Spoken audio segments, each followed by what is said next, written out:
not a team player," Gregory said coldly, his eyes narrowing as he leaned back in his executive chair. "Maybe you'd be happier working somewhere else." I sat across from him in his corner office, watching as he delivered what he clearly thought was a devastating blow. The afternoon sun streamed through the floor-to-ceiling windows behind him, casting long shadows across his mahogany desk. I could hear the faint hum of the air conditioning and the distant chatter of my colleagues in the hallway, completely unaware that their department head was about to make the biggest mistake of his career. "I understand," I replied calmly, keeping my voice steady despite the rage building inside me. "Should I clean out my desk now?" Gregory's eyebrows shot up slightly.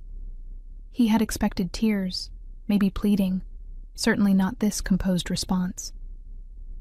"Yes, I think that would be best. Human Resources will contact you about your final paperwork." I nodded and stood up, smoothing down my navy blazer. "Of course. Thank you for the opportunity to work here, Gregory." As I walked toward the door, I could feel his eyes boring into my back. He was probably wondering why I wasn't begging for my job, why I wasn't promising to be more of a team player, if he'd just give me another chance. What Gregory didn't know was that I had been preparing for this moment for months. My name is Vanessa Kim, and until 15 minutes ago, I was the senior marketing analyst at North Peak Engineering in Portland, Oregon. At 34, I had worked my way up from an entry-level position to leading the highest-performing team in our department. My campaigns had generated over $2 million in new business this year alone, and my team consistently exceeded every quarterly target. None of that mattered to Gregory anymore, though. Not since I had politely declined his third dinner invitation in as many weeks. I walked through the open office space where my team sat, their heads buried in their monitors, completely focused on the product launch campaign we had been working on for months. Jessica looked up from her computer as I passed her desk. "Hey, Vanessa, are we still on for the client presentation tomorrow?" she asked, her bright smile faltering when she saw my expression. "Actually, you'll need to coordinate with Gregory on that," I said softly. "I won't be here tomorrow." The confusion in her eyes was heartbreaking. My team trusted me, relied on me, and now they would be left to deal with the fallout of Gregory's decision. But there was nothing I could do about that now, except ensure that this never happened to anyone else. 6 months earlier, I had been thrilled to join North Peak Engineering. The company had a stellar reputation in the construction industry, designing everything from residential complexes to massive infrastructure projects. As someone who had always been passionate about marketing in the engineering sector, it felt like the perfect fit. Gregory had seemed professional during my interview process. He was 42, married with 2 teenage daughters, and had been with the company for 8 years. He spoke enthusiastically about the department's goals and seemed genuinely impressed with my background in technical marketing. I felt optimistic about working under his leadership. The first few months were everything I had hoped for. My team and I developed a comprehensive digital marketing strategy that increased lead generation by 35%. I implemented new tracking systems that gave us unprecedented insight into our target demographics. Gregory praised my work publicly and even recommended me for a company-wide innovation award. But somewhere around month 4, things began to shift. It started subtly. Gregory would linger by my desk a little too long when discussing projects. He began asking about my weekend plans and commenting on my appearance. "You look nice today, Vanessa," became a regular greeting, always delivered with a smile that made my skin crawl. I tried to brush it off initially.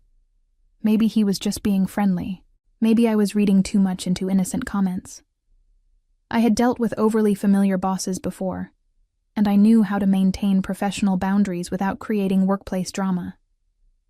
The first dinner invitation came on a Friday afternoon in month 5. Gregory appeared at my desk just as I was packing up for the weekend. "Great work on the Morrison account presentation," he said, perching on the edge of my desk. "How about we celebrate with dinner tonight? I know a great Italian place downtown." I kept my response light, but firm. "That's very kind, but I have plans tonight. Thank you, though." His smile flickered for just a moment, before returning full force. Of course. Maybe another time. I thought that would be the end of it. I was wrong.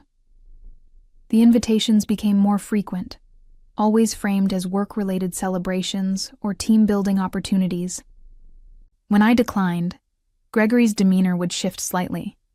He became more critical of my work, questioning decisions that he had previously praised. He started scheduling last-minute meetings that ran late, then suggesting we continue the conversation over dinner. My performance reviews remained stellar, but I could sense the change in our dynamic. Gregory was no longer seeing me as a valuable team member. He was seeing me as a challenge to overcome. The professional respect I had worked so hard to earn was evaporating, replaced by something that made me deeply uncomfortable. By month 6, I knew I needed to protect myself. That's when I started recording our conversations.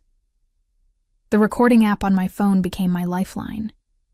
Every interaction with Gregory was documented, time-stamped, and stored securely in the cloud. I told myself I was being paranoid, that I would probably never need the recordings, but my instincts were screaming that something was very wrong with the situation. The breakthrough moment came 3 weeks ago during our quarterly performance review.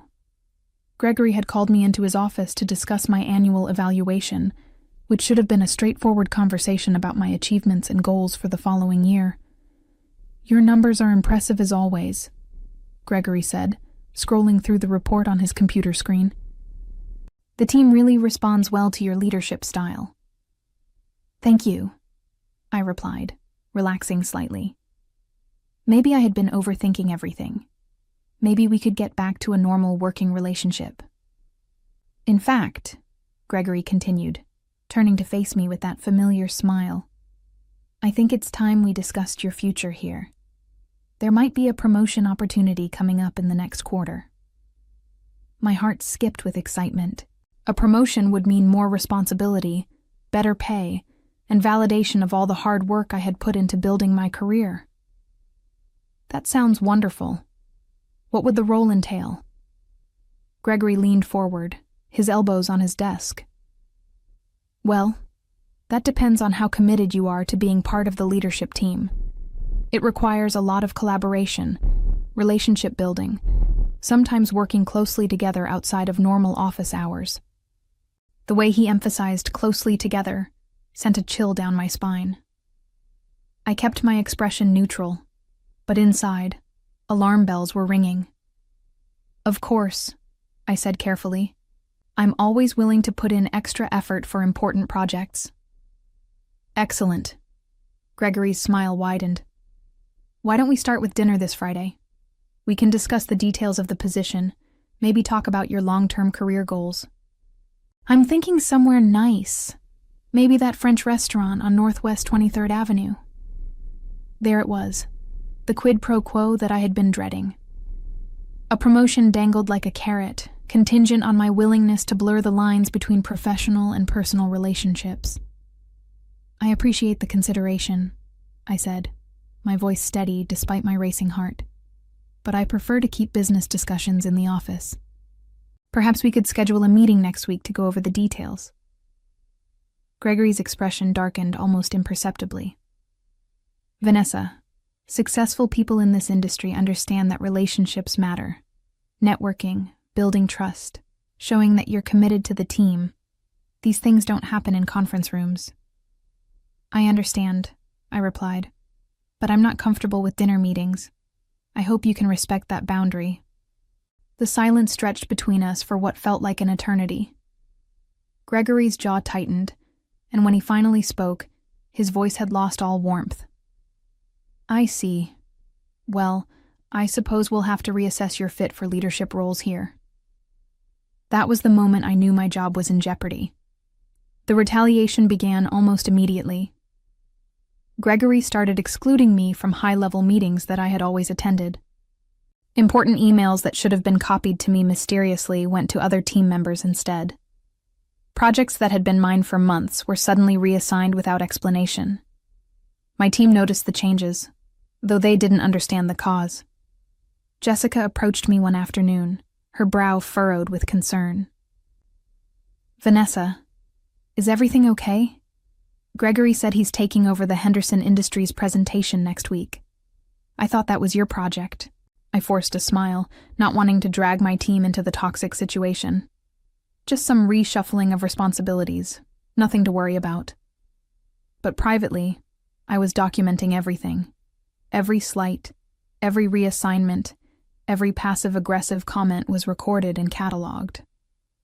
I also began researching employment law, spending my evenings reading about hostile work environments and retaliation cases. The second dinner invitation came 2 weeks later, right after I had successfully closed a major deal with a new client. Gregory summoned me to his office, ostensibly to congratulate me on the win. "Outstanding work on the Cascade construction contract," he said, though his tone lacked genuine enthusiasm. "That's exactly the kind of initiative that makes someone promotion material." "Here we go again," I thought, discreetly pressing the record button on my phone app. "Thank you," I replied. "The team put in a lot of excellent work on that proposal." "They did, but leadership comes from the top. Speaking of which, I think it's time we had that dinner conversation about your future here. How about tomorrow night?" I had practiced this response in my head dozens of times. "I appreciate your interest in my career development, Gregory. But as I mentioned before, I prefer to keep business discussions in the office. Perhaps we could schedule a formal meeting with human resources present to discuss advancement opportunities." The suggestion of involving human resources was deliberate. I wanted to see how he would react to the prospect of outside oversight. Gregory's mask slipped completely. His face flushed red, and his voice turned cold. "Vanessa, I'm beginning to think you don't understand how things work here. This company values team players, people who are willing to go the extra mile to build relationships. If you're not interested in being part of that culture, maybe you should reconsider your career path." "I'm very committed to my career," I said firmly. "I just believe in maintaining professional boundaries." "Professional boundaries," Gregory repeated, his tone mocking. "That's an interesting way to describe being uncooperative." The conversation ended there, but I could see the wheels turning in Gregory's head. He was done with subtlety.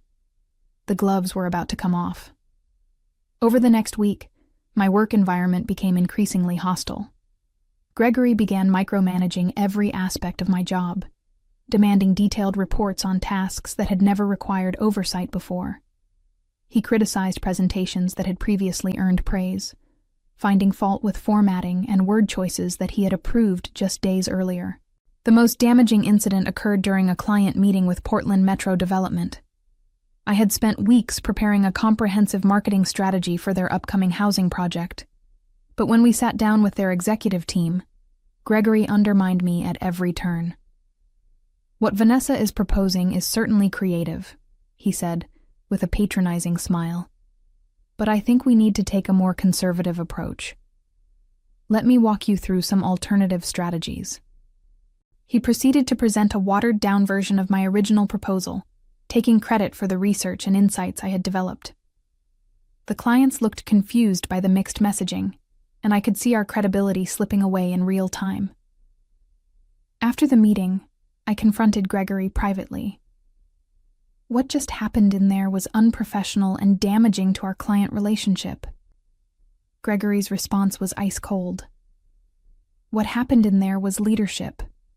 Maybe if you spent less time worrying about boundaries and more time being a team player, you'd understand the difference. That night, I called my attorney. Margaret Chen? No, I caught myself before thinking her name. My attorney's name was Margaret Thompson, and she specialized in employment law. I had found her through a referral from a former colleague who had dealt with a similar situation at her previous job. When I called her office, her secretary scheduled an appointment for the following day. Margaret's office was in downtown Portland, occupying the 15th floor of a sleek glass building. She was a woman in her 50s with sharp eyes and an air of competence that immediately put me at ease. After I explained my situation and played several of the most damning recordings, she leaned back in her chair and nodded grimly. You've done exactly the right thing by documenting everything, she said. These recordings clearly establish a pattern of harassment and retaliation. The fact that he's tying your job security to personal dinner invitations is textbook quid pro quo harassment. What are my options? I asked, feeling a mixture of relief and apprehension. We have several paths forward, Margaret explained. You could file a complaint with the Equal Employment Opportunity Commission, pursue internal resolution through your company's Human Resources Department, or prepare for potential litigation if the situation escalates further. What would you recommend? Margaret considered this carefully. Given that your supervisor has already begun retaliating against you professionally, I suspect this situation will continue to deteriorate.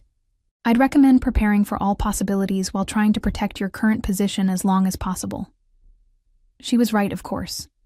When I returned to work the next day, the tension was palpable. Gregory barely acknowledged my presence during our morning department meeting, and when he did address me directly, his tone was dismissive and cold.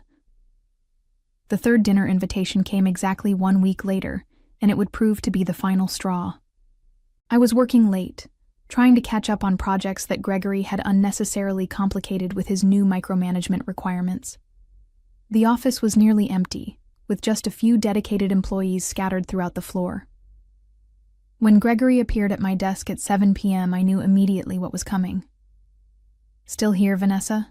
That's dedication," he said, though his tone suggested he found my work ethic more annoying than admirable. "Just finishing up the quarterly reports," I replied, not looking up from my computer screen. "You know, this reminds me, we still haven't had that dinner conversation about your future here. Third time's the charm, right? How about we head out now and grab something at that steakhouse on Burnside?" This time I looked up and met his gaze directly. "Gregory, I've made it clear that I'm not interested in dinner meetings. I'd prefer to discuss my career development through official channels." His friendly facade cracked completely. "Official channels," he repeated with a bitter laugh. "Do you have any idea how this industry actually works? Do you think successful people get ahead by hiding behind policies and procedures? I think successful people get ahead through competence and hard work," I replied calmly, though my heart was racing. Gregory leaned down, placing his hands on my desk and bringing his face uncomfortably close to mine. "Let me be very clear, Vanessa. Your attitude problem is affecting your team's morale and this department's productivity. If you can't adjust your approach to collaboration, you might find that your skills aren't as valuable here as you think they are." The threat was unmistakable, and I had it all on recording. "I understand," I said quietly. But what Gregory didn't understand was that he had just handed me everything I needed to destroy him. The final confrontation happened on a Friday afternoon, exactly 3 weeks after my meeting with Margaret Thompson. I had spent those weeks meticulously documenting every interaction, every slight, every professional setback that could be traced back to my refusal to have dinner with Gregory. My team's morale was suffering under his increasingly erratic management style. He had begun questioning their work as well, apparently trying to build a case that my leadership was somehow infecting the entire department with attitude problems. Jessica had confided in me that she was considering looking for another job, and 2 other team members had expressed similar concerns. The breaking point came when Gregory announced that he was reassigning the Morrison Industries account, my biggest client and most successful ongoing project, to a junior analyst who had been with the company for less than 6 months. "I think Kevin could benefit from the exposure to high-level client management," Gregory announced during our team meeting, as if this decision made perfect sense. The room fell silent. Everyone knew that the Morrison account was complex and required deep knowledge of their industry and specific needs. Reassigning it to Kevin wasn't just arbitrary.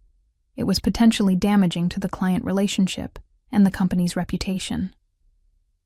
After the meeting, I requested a private conversation with Gregory.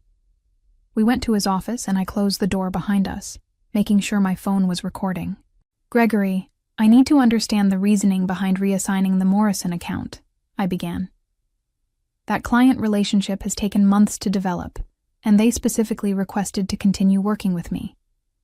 Gregory didn't even pretend to have a legitimate business justification. Vanessa, I've been very patient with your attitude, but I'm starting to question whether you're really committed to being part of this team. Mo, what specifically about my attitude concerns you? I asked, keeping my voice professional. You know exactly what I'm talking about. Your unwillingness to engage in the kind of relationship building that's essential in this business. Your insistence on maintaining unnecessary barriers between yourself and leadership. There it was. The clearest statement yet that my job performance was being judged based on my refusal to socialize with him outside of work. Are you saying that my professional relationships should extend beyond office hours? I asked, wanting to get his answer on record. I'm saying that people who want to advance in this company need to show that they're willing to invest in building trust and rapport with their supervisors. If you can't do that, then maybe this isn't the right environment for you. The ultimatum was finally out in the open. Submit to his inappropriate advances disguised as networking, or face continued retaliation that would eventually force me out. I see, I said calmly. And if I continue to decline dinner invitations, you'll continue to reassign my projects and undermine my position here? Gregory's face reddened. I'm not undermining anything. I'm trying to manage a department, and that requires team members who are willing to be team players. If you can't understand that basic concept, then yes, you might be happier somewhere else. Understood, I replied. In that case, I'll need to think about whether this is the right fit for me. Take all the time you need, Gregory said with a cold smile. But don't take too long. There are plenty of people who would be grateful for the opportunities you're throwing away. I left his office knowing that the end was near. Gregory had painted himself into a corner, and his next move was entirely predictable. I called Margaret Thompson and told her to prepare the paperwork. The termination notice came the following Monday morning. You're not a team player, Gregory said coldly, his eyes narrowing as he leaned back in his executive chair. Maybe you'd be happier working somewhere else. I smiled as I packed my personal items into the cardboard box that Human Resources had provided. My coffee mug, the small succulent plant that had brightened my desk, the framed photo of my graduation from business school, all of it went into the box with careful precision. Should I expect my final paycheck to include severance? I asked conversationally, as if we were discussing the weather. Gregory shrugged. That's between you and Human Resources. I'm sure they'll be in touch. I stood up, box in hand, and looked around the office one last time. My team was watching from their desks, confusion and concern written across their faces. Jessica looked like she might cry. Well, it's been educational, I said to Gregory, extending my hand for a final handshake. He hesitated for a moment before accepting it, probably wondering why I wasn't more upset. Good luck, Vanessa. Thank you, I replied. I have a feeling I won't need it. As I walked through the office toward the elevator, I pulled out my phone and sent a single text message to Margaret Thompson. It's done. He terminated me today at 2:30 p.m., exactly as we predicted. Her response came back immediately. Perfect. I'll file the complaint first thing Monday morning. Are you ready for this? I stepped into the elevator and pressed the button for the ground floor. More than ready. What Gregory didn't know was that I had 47 recordings of our interactions over the past 4 months. What he didn't know was that I had documented every instance of retaliation, every professional slight, every inappropriate comment. What he didn't know was that Margaret Thompson had already prepared a comprehensive complaint that would be filed with the Equal Employment Opportunity Commission and the Oregon Bureau of Labor and Industries simultaneously. Most importantly, what Gregory didn't know was that I had spent the past month quietly building relationships with former employees who had left the company under mysterious circumstances. The elevator doors opened, and I walked out into the Portland afternoon with a sense of anticipation that I hadn't felt in months. Monday morning arrived with a fury that Gregory never saw coming. I was sitting in a coffee shop downtown when my phone started buzzing with calls from unknown numbers. The first few went to voicemail, but by the 5th call, I decided to answer. Vanessa, this is Todd Williams from Human Resources at North Peak. We need to schedule a meeting with you as soon as possible to discuss your departure from the company. I took a sip of my latte and smiled. I'm afraid I'm not available for meetings this week. My attorney has advised me to direct all communications through her office. The silence on the other end of the line was telling. Your attorney? Margaret Thompson at Thompson & Associates. I believe you'll be hearing from her shortly if you haven't already. I hung up and checked my email. Margaret had sent me a copy of the formal complaint she had filed that morning. 37 pages of detailed allegations, supported by time-stamped recordings and documentation that painted a clear picture of sexual harassment and retaliation. The complaint had also been forwarded to local employment rights organizations and legal advocacy groups. By noon, 3 different reporters had reached out requesting interviews about workplace harassment in the engineering industry. My phone buzzed with a text from an unknown number. This is Kevin from your old team. Gregory called an emergency meeting this morning and canceled all client meetings for the week. What's going on? I didn't respond, but I smiled knowing that the chaos was just beginning. By Tuesday, the story had been picked up by the Portland Business Journal. By Wednesday, it was trending on social media under the hashtag #NorthPeak harassment. Gregory had made one fatal error in his calculations. He assumed I would disappear quietly. He was about to learn exactly how wrong he had been. Margaret called me Thursday afternoon with an update that made my day complete. Vanessa, I just got off the phone with NorthPeak's legal team. They want to discuss a settlement. The tables had finally turned. As I reflected on the journey from victim to victor, I realized that sometimes the best revenge isn't loud or dramatic. It's simply the quiet satisfaction of watching someone face the consequences of their own choices. Gregory had taught me that documentation and patience are the most powerful weapons against workplace predators, and I would carry that lesson forward into whatever came next.